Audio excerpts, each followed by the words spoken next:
మిత్రమా, నీ జీవితాన్ని మార్చే ఒక చిన్న రహస్యాన్ని చెబుతాను. నువ్వు నీలో ఉన్న బలాన్ని నమ్మి కేవలం 12 రోజులు ప్రయత్నిస్తే నీ ఆలోచనలు, నీ శక్తి, నీ జీవితం మొత్తం మారిపోతుంది. మరి నువ్వు బలంగా అనుకుంటే బలంగా కూడా మారతావు.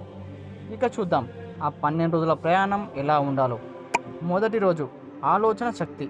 నువ్వు బలహీనుడి కాదు, బలవంతుడివి అని ప్రతిరోజు నీకు నువ్వే చెప్పుకో. నీ మనసులో మొదలయ్యే మార్పే నీ జీవితానికి బలమవుతుంది.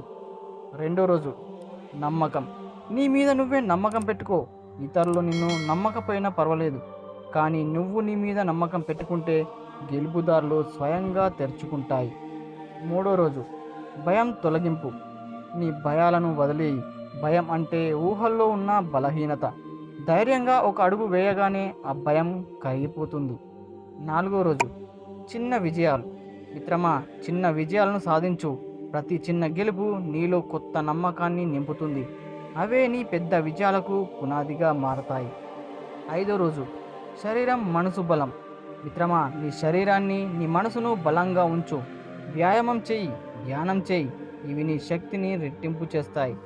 ఆరవ రోజు, సానుకూల మాటలు. మిత్రమా, మంచి మాటలు విని మంచి మాటలు చెప్పు. మనసు విన్నది మనసులో దాచుకుంటుంది. అందుకే సానుకూలతతో నింపుకో. ఏడో రోజు, నెగటివ్ ఆలోచనలు వదిలేయి.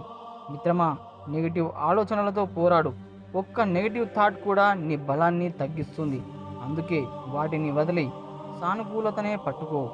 ఎనిమిదవ రోజు, కృతజ్ఞత. నీకు సహాయం చేసిన వారికి ధన్యవాదాలు చెప్పు. కృతజ్ఞత చూపిన మనసే ఎప్పుడూ బలంగా ఉంటుంది. తొమ్మిదో రోజు, క్రమశిక్షణ. మిత్రమా, క్రమశిక్షణతో జీవించు. డిసిప్లిన్ లేకపోతే శక్తి వృధా అవుతుంది. చిన్న చిన్న అలవాట్లు కూడా గొప్ప మార్పును తెస్తాయి. పదవ రోజు, సానుకూల దృక్పథం. మిత్రమా, ఎన్ని అడ్డంకులు వచ్చినా సానుకూలంగా ముందుకు వెళ్ళు. ప్రతి సమస్యలో కూడా ఒక అవకాశం దాగి ఉంటుంది. 11వ రోజు, నీ గమ్యం గుర్తుపెట్టుకో. మిత్రమా, నీ జీవిత గమ్యాన్ని నీ కళ్ళ ముందు ఉంచుకో. లక్ష్యం కనబడితే శక్తి తానంతట తానే వస్తుంది. ఇక చివరిగా 12వ రోజు, మిత్రమా, ఇప్పుడు నువ్వు ఒక కొత్త వ్యక్తివి. నీలోని బలాన్ని గుర్తించావు. దాన్ని జీవితాంతం నీ దారిగా మలుచుకో. మిత్రమా, ఇదే రహస్యం. బలంగా అనుకుంటే బలంగా అవుతావు. నీకు నిజంగా మార్పు కావాలంటే కేవలం 12 రోజులు ప్రయత్నించు. తర్వాత నీ జీవితాన్ని నువ్వే కొత్తగా రాస్తావు. గుర్తుపెట్టుకో మిత్రమా, నువ్వు బలవంతుడివి. నువ్వు గెలవడానికే పుట్టావు. ఫ్రెండ్స్, వీడియో ఎలా అనిపించిందో కామెంట్ బాక్స్లో కామెంట్ చేయండి. అలానే ఇలాంటి మరిన్ని వీడియోల కోసం ఇప్పుడే మన ఛానల్ని సబ్స్క్రైబ్ చేసుకోండి. జై హింద్.